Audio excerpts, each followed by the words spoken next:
तो बेटा हम लोग आज अटेम्प्ट कर रहे हैं अक्टूबर नवंबर 24, पेपर 42 का सेक्शन ए, डेटा रिस्पॉन्स। आइएगा जरा।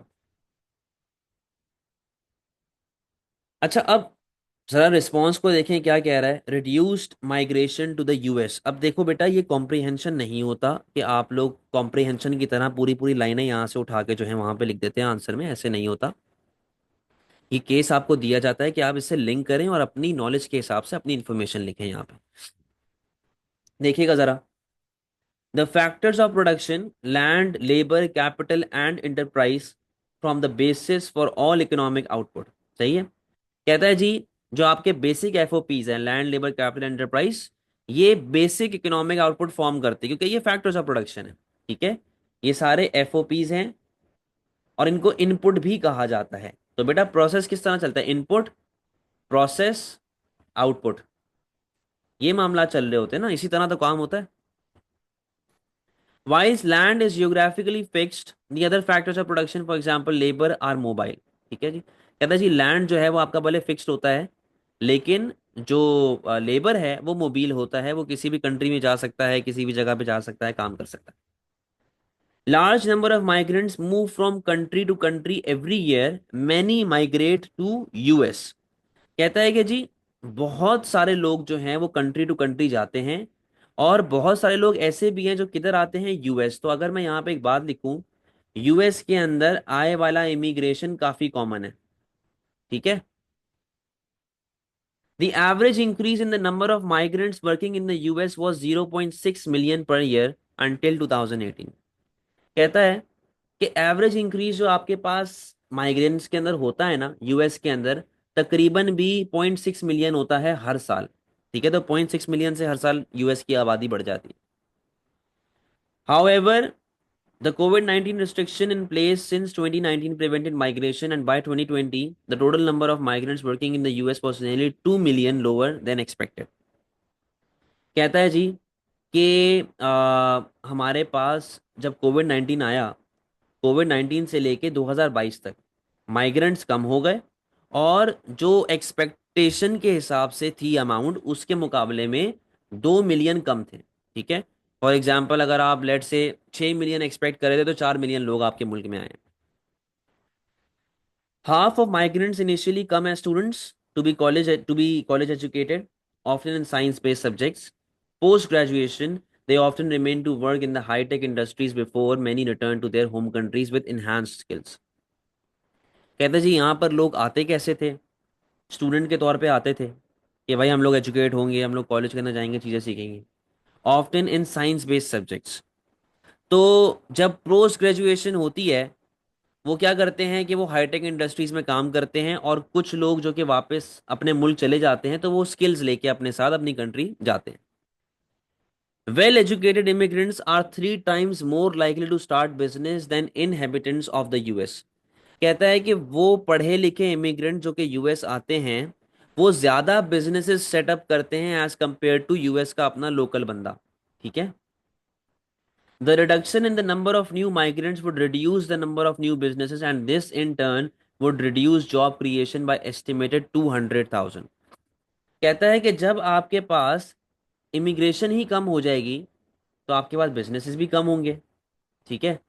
जब बिजनेसेस कम होंगे, तो जॉब्स लेस क्रिएट होंगी। और कितनी अमाउंट उसने दी हुई है आपको? 2 लाख। आगे आइएगा। The remaining non-college educated migrants work mainly in lower paid sectors such as retail and agriculture। कहते हैं कि जो रिमेनिंग आपके पास नॉन कॉलेज एजुकेटेड माइग्रेंट्स हैं, वो कहाँ पे काम कर रहे होते हैं? वो या तो रिटेल में काम कर रहे होते हैं, या तो एग्रीकल्चर में काम कर रहे होते हैं। They also play an important role in industries. एक सेकेंड रुकिएगा।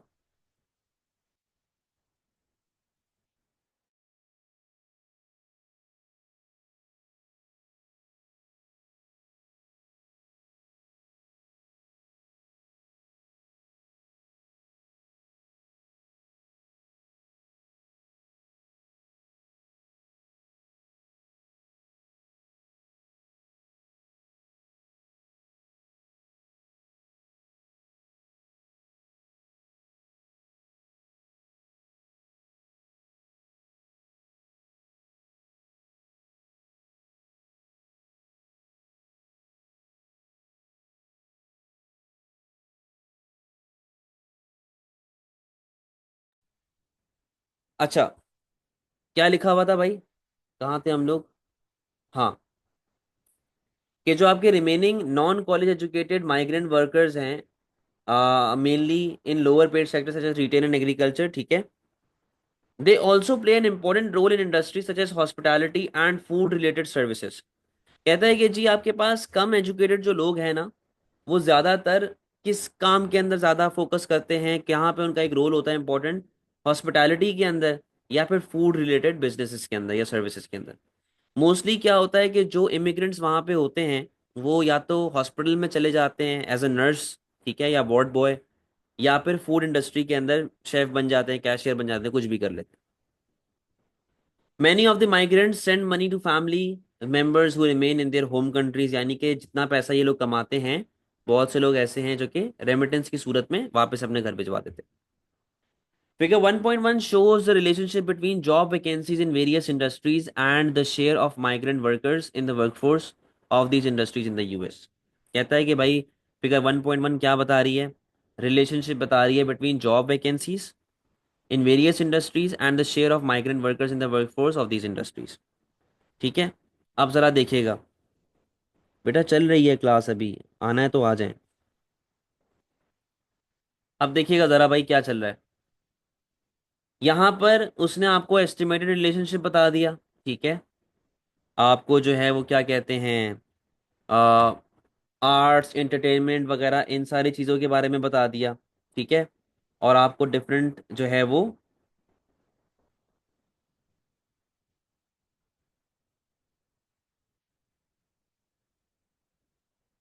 हाँ तो उसने आपको बेटा माइनिंग के बारे में बताया, insurance, hi-tech, arts entertainment, wholesale, health वगैरह इन सारी चीज़ों के बारे में उसने आपको बताया हुआ है जॉब वैकेंसीज का, ठीक है। और ये माइग्रेंट्स के हिसाब से लिंक चल रहा है कि जॉब वैकेंसीज कितनी आ रही हैं और उसमें से कितने माइग्रेंट्स आपके पास काम कर रहे हैं। अब जैसे अगर लेट से आर्ट्स एंड एंटरटेनमेंट की बात करें, तो यहाँ पर अगर 7.5% की वैकेंसी आ रही है, तो कितने माइग्रेंट्स काम कर रहे हैं, अराउंड 12.5% यहाँ पे माइग्रेंट्स काम कर रहे हैं, ठीक है। फिर जैसे हॉस्पिटैलिटी है, हॉस्पिटैलिटी अगर 12.5% है, तो हॉस्पिटैलिटी में माइग्रेंट्स कितने हैं, 22.5%, ठीक है। इस तरीके से मामला चल रहे हैं, तो वो कहता है रिलेशनशिप ओवरऑल जो है वो थोड़ा पॉजिटिव ही चल रहा है। US bureau of labour statistics and current population survey, US census bureau, सही है। फिगर 1.1 आपको ये भी बता रहा है, Anfield job vacancies and migrant workers in the workforce for selected US industries 2019, ठीक है, 2019 की वो आपसे बात कर रहा है। The reduction in migrant took place at the same time as more older US workers retired। कहता है कि जी असल प्रॉब्लम कब आई, माइग्रेंट्स कब कम होना शुरू हुए, जब यूएस की वर्कफोर्स बूढ़ी हो गई, रिटायर होना शुरू हो गए। अब देखो ना बेटा, जब यूएस के अंदर एक निज़ाम है कि जब उनका बंदा रिटायर होता है ना, तो उनको गवर्नमेंट की तरफ से पेंशन मिलती रहती है, गवर्नमेंट की तरफ से पैसे मिलते रहते हैं, जिस फैक्ट्री में या जिस कंपनी में उन्होंने काम किया वहां से उनको पैसे मिलते रहते हैं।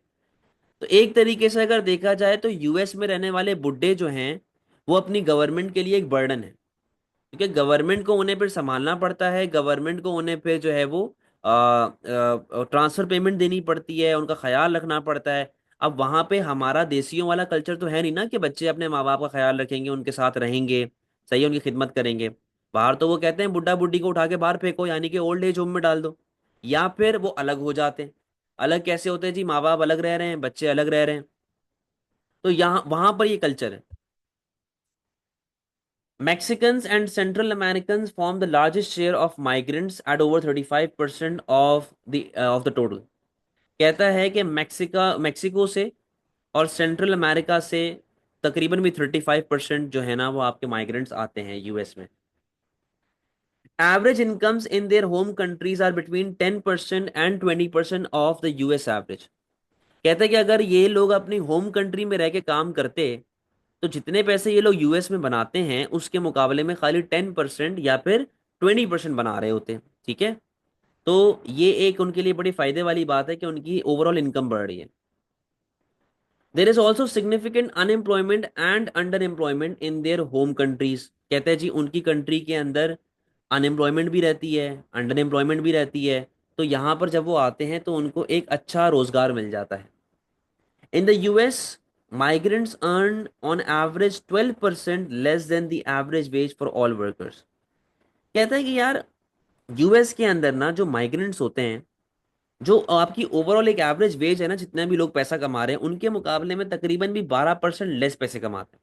यानी कि अगर यूएस का बंदा दिहाड़ी पे पैसे बनाता है 100 रुपए, तो माइग्रेंट कितने बना रहा होगा? 88 रुपए बना रहा होगा। This varies by ethnic origin. Hispanic workers earn 16% less than the average, while white workers earn 15% more than average. तो अब वो यहां पर बात कर रहा है डिस्क्रिमिनेशन की। किसकी बात कर रहा है? डिस्क्रिमिनेशन की। और अगर मैं इसको और थोड़ा सा डिटेल में लेके जाऊं तो ये बात कर रहा है वेज डिफरेंशियल्स की। कहता है जी कि लेट से अगर आपकी एवरेज वेज है $100, कितनी है? $100 जो है वो आपकी एवरेज वेज। तो हिस्पैनिक यानी कि जो मैक्सिको का बंदा है, वो कितने पैसे बना रहा होगा? वो बना रहा होगा 84। जबकि गोरा जो है वो कितने बना रहा होगा? 115। क्या लिखा हुआ है? क्या लिखा हुआ है? 16% less than the average, while white workers earn 15% more than the average. ठीक है। और यहां से लेके यहां तक ना, क्या लिखा हुआ है? Problems in home country. कि आपकी अपनी होम कंट्री में यानी कि मैक्सिको में या सेंट्रल अमेरिका में, वहां पे क्या क्या मसले मसाइल चल रहे हैं, होम कंट्री में क्या क्या मसले मसाइल चल रहे हैं। तो बेटा ये उनकी बात कर रहा है। तो ये आपका पूरा एक डेटा रिस्पॉन्स था। अब जरा हम लोग इसे क्वेश्चंस के ऊपर बात कर लेते हैं। Identify the relationship between the variables shown in figure 1.1 and suggest one possible reason for the relationship. अच्छा, अब देखो बेटा, यहां पे जरा ग्राफ के जो एक्सिस हैं उनको पढ़ें। क्या लिखा हुआ है? जॉब वैकेंसीज, खाली वैकेंसीज, खाली ओपनिंग्स आई हुई जॉब की। Migrant share by industry. तो वो कहता है कि भाई, क्या बता रहा है आपको कि आपके पास मुल्क में कितनी ओपनिंग्स हैं जॉब्स के लिए, और कितनी माइग्रेंट वर्कर्स उनको फुलफिल कर रहे हैं। तो बेटा जितनी ज्यादा जॉब वैकेंसीज होंगी, उतना ज्यादा माइग्रेंट वर्कर जो है वो उसको फुलफिल करेंगे। तो बेटा अगर जॉब वैकेंसी बढ़ रही है तो माइग्रेंट वर्कर की जॉब बढ़ रही है। तो कैसा रिलेशनशिप आ गया? पॉजिटिव। कईयों ने नेगेटिव भी लिखा हुआ था मॉक में, तो बेटा ये गलती है, मिस्टेक है। रिलेशनशिप कैसा आ रहा है यहाँ पे? पॉजिटिव आ रहा है। तो आप इसको एक्सप्लेन कैसे करेंगे? 2 मार्क की बात है। आप इसको बोलेंगे कि यार जितनी भी अनफुलफिल्ड जॉब वैकेंसीज हैं are fulfilled by migrant workers. तो अगर जॉब वैकेंसी है तो माइग्रेंट वर्कर उसको फुलफिल कर रहा है, creating a directly proportional relationship या फिर positive relationship between job vacancies and migrant share. कोई मसले वाली बात है बेटा?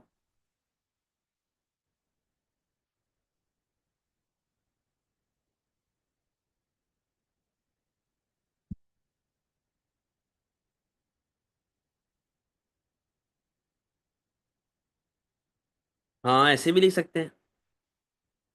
आप यहाँ पे ये बात भी कर सकते हैं कि यूएस जो है, US is using migrant workers to fulfil the jobs. तभी पॉजिटिव रिलेशनशिप आ रहा है। सही है। 2 मार्क का सवाल था, 2 मार्क आपको ऐसे मिल जाएंगे। पार्ट बी कहता है with the help of production possibility curve diagram. बेटा डायग्राम बनाना जरूरी है आपके लिए अब। ठीक है। अब ये मत कहना सर आपने को कभी पीपीसी पढ़ाया ही नहीं। अबे भाई, अगर आप लोगों ने पीपीसी नहीं आप लोगों को आता तो आप इकोनॉमिक्स में क्या कर रहे हैं? With the help of PPC diagram explain both the likely effect of the prevention of migration to the US from 2019 and the retirement of older US workers on the US productive potential। देखो बेटा, 2 factors यहाँ पे आपने मद्देनजर रखने हैं। पहला factor क्या है कि आपके मुल्क में माइग्रेशन कम हो गई है। मैंने आपको एक चीज बताई थी कि जब आपके मुल्क में आय वाला इमिग्रेशन होता है, यानी कि बाहर से लोग आपके मुल्क में काम करने आते हैं, तो आपका पोटेंशियल बढ़ता है। ठीक है। आपका पोटेंशियल बढ़ जाता है। लेकिन अगर लोग आपके मुल्क में काम ही नहीं करने आ रहे तो बेटा फिर ऑपोजिट इफेक्ट पड़ेगा, उलट इफेक्ट पड़ेगा। ठीक है। प्लस एक बात, दूसरी बात क्या बोली उसने कि रिटायरमेंट जो है, रिटायरमेंट एज जो है ना, वो मतलब लोग बूढ़े होना शुरू हो गए हैं, लोग कम काम कर रहे हैं। ठीक है। अब हमारे पास बेटा जो यहाँ पे गेम क्या होगा, हमारे पास गेम ये चलेगा कि अब अपने पास वर्कफोर्स ही नहीं है। ठीक है। तो जब हमारे पास वर्कफोर्स नहीं है तो फिर क्या मामला चलेंगे, जरा डायग्राम को देख लेते हैं। इधर आपने लिखा गुड बाय, यहाँ पे आपने लिख दिया जी गुड एक्स।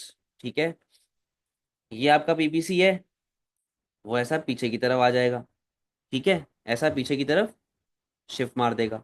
अब आप सिर्फ एरो बना के दिखा दो या आप ए बी सी डी करके दिखा दें, कोई मसले वाली बात नहीं है। एक ही बात है कि भाई ए बी से कहाँ आ जाएगा, सी डी की तरफ आ जाएगा। समझे बात को। अच्छा, अब यहाँ पर ना पीपीसी की डायग्राम में कई लोगों ने मिस्टेक की हुई है। क्या मिस्टेक है, मैं जरा यहाँ पे बनाता हूँ बड़ी diagram. Good Y, good X. ठीक है, ये मेरा जो पीपीसी है वो ऐसा पीछे की तरफ शिफ्ट मार देगा। ठीक है जी। अच्छा, अब मुझे जरा ये बताओ, मुझे पूरे मार्क नहीं मिलेंगे यहाँ पे, क्यों?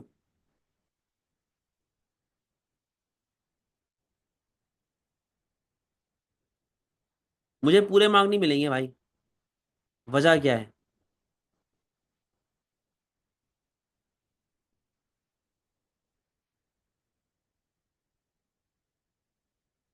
ये ले, एरो डायरेक्शन भी बन गई। लो, अभी भी नहीं मिलेंगे पूरे। भाई लेबलिंग की भी तो है बेटा, क्या हो गया आपको? ये क्या है, लेबलिंग ही तो है ये।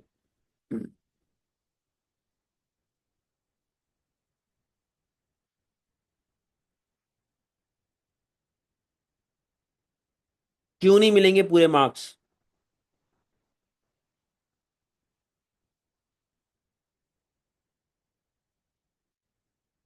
बेटा, ये जो कर्व है ये अपने एक्स एक्सिस के साथ टच नहीं कर रहा। ये कर्व अपने एक्स एक्सिस के साथ टच नहीं कर रहा, इसलिए मुझे पूरे मार्क्स नहीं मिलेंगे। तो ये बड़ी बेसिक चीजें होती हैं जो एग्जामिनर आपके आंसर में ढूंढता है, आपको बड़ा केयरफुली काम करना पड़ता है। इसको आपने टच करना पड़ेगा बेटा पूरा एक्स एक्सिस के साथ। सही है, तब जाके आपको पूरे मार्क्स मिलेंगे। पार्ट सी के ऊपर आए। Using the information and labour market theory, analyse why the wages received by migrant workers in the high-tech industries are likely to be higher than wages received by migrant workers in the hospitality industry। कहता है मुझे एक बात ये बताओ कि यार जो लोग हाईटेक कंपनीज में काम कर रहे हैं, जो माइग्रेंट्स हाईटेक कंपनी में काम कर रहे हैं, वो ज्यादा पैसे क्यों बना रहे हैं एज कंपेयर टू वो लोग जो कि हॉस्पिटेबिलिटी के अंदर, या हॉस्पिटैलिटी के अंदर, सॉरी, या फिर वो क्या कहते हैं दूसरी फूड इंडस्ट्री में काम करें, उससे ज्यादा पैसे क्यों कमा रहे हैं ये लोग? तो बेटा जरा सोचने वाली बात है। आप लोगों ने वेज डिफरेंशियल्स के बारे में पता हुआ है, आपको स्किल्स वगैरह के बारे में पता है। हर बंदे की अपनी स्किल्स होती हैं, अपनी नॉलेज होती है। ठीक है, तो मैं यहाँ पे जरा पॉइंट सी के लिए पॉइंटर्स बना रहा हूँ। यहाँ पे जरा देखिएगा आप। सिंपली देखो, पहले तो ये बात बताओगे ना कि डिमांड और सप्लाई के हिसाब से क्या बातें चल रही हैं, कि जो वर्कर हाईटेक में काम कर रहा है, हाईटेक कंपनी वाला, वो ज्यादा स्किल्ड है। ठीक है, वो ज्यादा स्किल्ड है, ज्यादा एजुकेटेड है। ठीक है, तो इसके अंदर तो कोई दोहराई नहीं है कि यार कि जो वेटर है वो एक हाईटेक कंपनी के बंदे ज्यादा पैसे कमाए। ठीक है, तो वो ज्यादा एजुकेटेड होते हैं, मोर एजुकेटेड होते हैं। ठीक है। अच्छा, फिर उसके अलावा जो है उनकी डिमांड भी ज्यादा होती है, क्योंकि आजकल जिस तरह दुनिया में हम लोग बात करते हैं आईटी का दौर चल रहा है। तो आप इस तरह भी लिंक करेंगे कि भाई आईटी रिलेटेड इंडस्ट्रीज काफी ज्यादा खुल गई हैं, तो उनकी डिमांड बढ़ चुकी है। ठीक है। अच्छा, ये कितने मार्क का है भाई? 6 मार्क का सवाल। अच्छा जी, फिर अगर मैं बात करता हूँ ओवरऑल सप्लाई के हवाले से, तो बेटा यहां पर मैं ये कह सकता हूं कि workers in hi-tech company have inelastic supply. Inelastic supply क्यों होती है बेटा? क्योंकि जब आप हाईटेक कंपनी में एज एन आईटी बंदे कर बन के जा रहे हैं, तो उसके लिए आपको एजुकेशन जो है वो टाइम कंज्यूमिंग होती है। तो ये लॉन्ग रन के अंदर लॉन्ग टाइम रिक्वायर्ड। ठीक है, लॉन्ग टाइम रिक्वायर्ड एजुकेशन के लिए काफी लंबा अरसा आपको चाहिए होता है, आपको ट्रेनिंग रिक्वायर्ड होती है। ठीक है, और क्योंकि आपको एजुकेशन स्किल्स वगैरह ज्यादा चाहिए, तो हर बंदा इंजीनियर नहीं बन सकता। ठीक है, ये बात आप यहाँ पे उसको बताएंगे।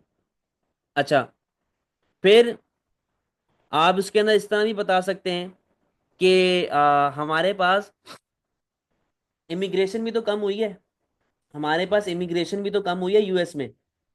तो जब बेटा इमिग्रेशन कम होगी तो लेस वर्कर्स होंगे, lace work force in IT. क्योंकि देखो हर बंदा आईटी में नहीं जा सकता ना। जब सप्लाई ऑफ वर्कर कम होगी तो फिर उससे ऑटोमेटिकली आपकी वेजेस जो हैं वो बढ़ना शुरू हो जाती। ठीक है। अच्छा, फिर आप इलास्टिसिटी ऑफ सप्लाई को भी लिंक कर सकते हैं, स्किल्स को भी, वेज डिफरेंशियल्स को भी लिंक कर सकते हैं। ठीक है। इस तरीके से बेटा आपने अपनी चीज़ों को यहाँ पे लिंक करना है। कोई मसले वाली बात बेटा यहाँ तक?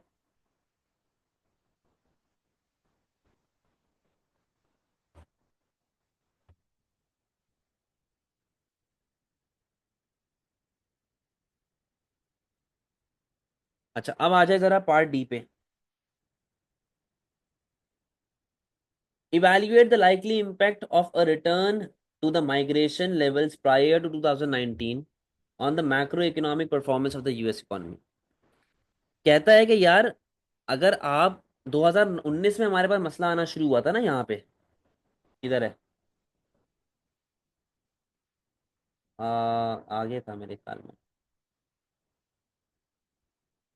ये रहा। कहता है कि हमारे पास थ्रू आउट हर साल कितनी इमिग्रेशन होती थी, 0.6 मिलियन पर ईयर।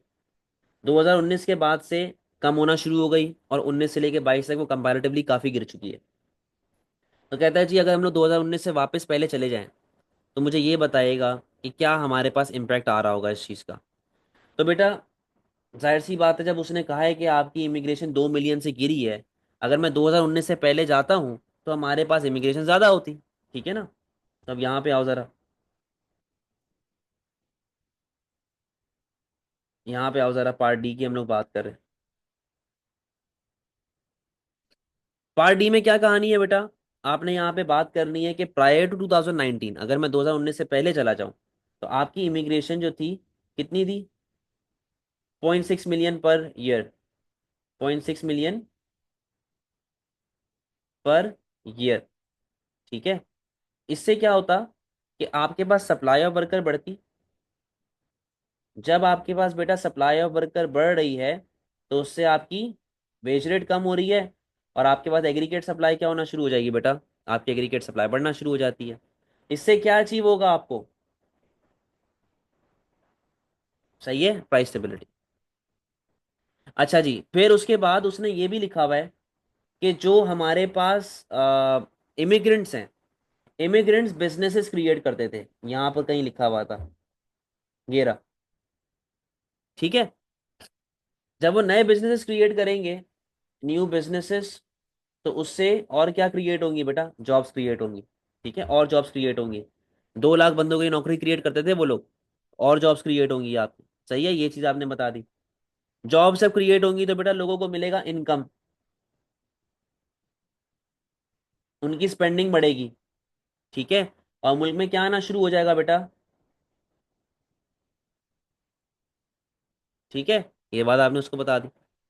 अच्छा, फिर यहाँ पे दो पॉजिटिव्स आपने बता दिए, फिर आप ये भी बता सकते हैं कि जी इनोवेशन आ सकती है, रिसर्च एंड डेवलपमेंट आ गई, लोगों के पास स्किल्स है, नॉलेज है, तो ये सारे बेनिफिट्स जो है ना, आपने यहाँ पे उसको बता दिए बेनिफिट्स के तौर पर। अच्छा, अब अगर मैं अगेंस्ट की बात करूं तो अगेंस्ट में आप ये लिख सकते हैं कि यार, जितना भी पैसा आप लोग कमाते हैं, आप रेमिटेंस की सूरत में वापस अपने घर भेज देते हैं।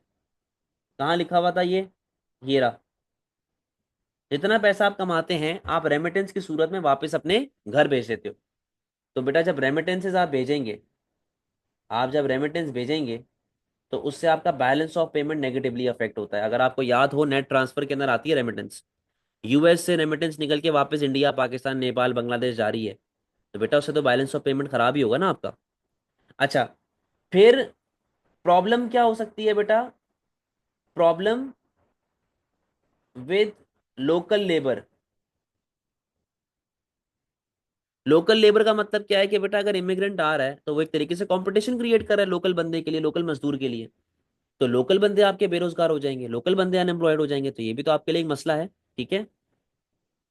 अच्छा, और आप यहाँ पे क्या लिख सकते हैं बेटा कि ओवरऑल इन्फ्लेशन भी आ सकती है, क्योंकि जितने लोग आएंगे आपके मुल्क में उतना डिप्लीशन ऑफ रिसोर्स होगा, उतना आपके मुल्क में हार्मफुल नेगेटिव इम्पैक्ट पड़ रहा होगा। तो मैं यहाँ पे इन्फ्लेशन की प्रॉब्लम लिख सकता हूँ, inflation comma depletion of resources. सही है। ये सारी प्रॉब्लम्स बेटा आपके पास आ रही होंगी। तो इस तरीके से बेटा आपको चीजें देखनी पड़ेंगी। अच्छा, अब यहां पर आपको मिलेंगे कितने मार्क्स? 7 मार्क।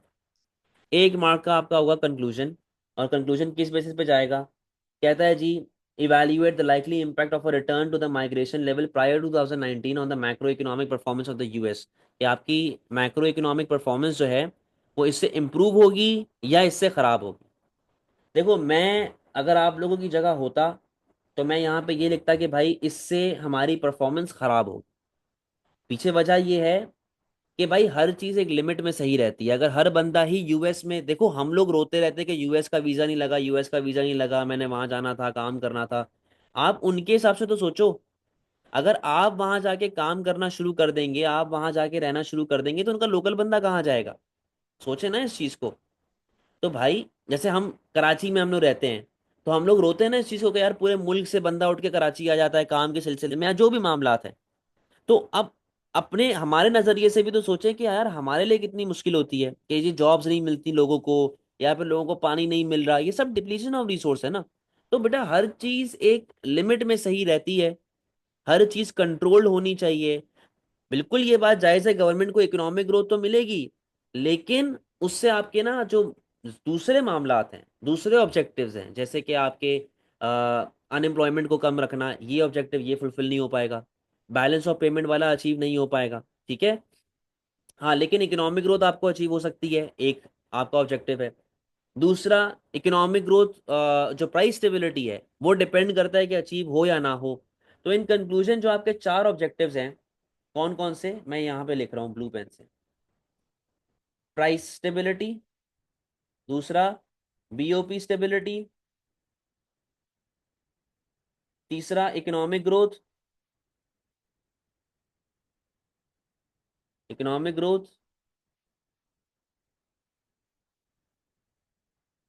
और चौथा अनएम्प्लॉयमेंट कम से कम रखना। अब देखो, इसका कुछ कंफर्म नहीं है, नॉट कंफर्म, बढ़ भी सकती है कम भी हो सकती है। प्राइस स्टेबिलिटी अचीव नहीं, balance of payment stability achieve नहीं होगा क्योंकि आप रेमिटेंस के तौर पे अपने पैसे घर वापस भेज रहे हो। इकोनॉमिक ग्रोथ चांसेस हैं कि आपको मिल जाएगी। अनएम्प्लॉयमेंट आपके पास बेटा बढ़ जाएगी लोकल बंदों में और इमिग्रेंट्स में भी, कि अगर उनको नौकरी ना मिली तो ये आपके लिए एक मसला क्रिएट करेगा। ये आपका 1 मार्क का कंक्लूजन होगा। कोई मसले वाली बात है बेटा?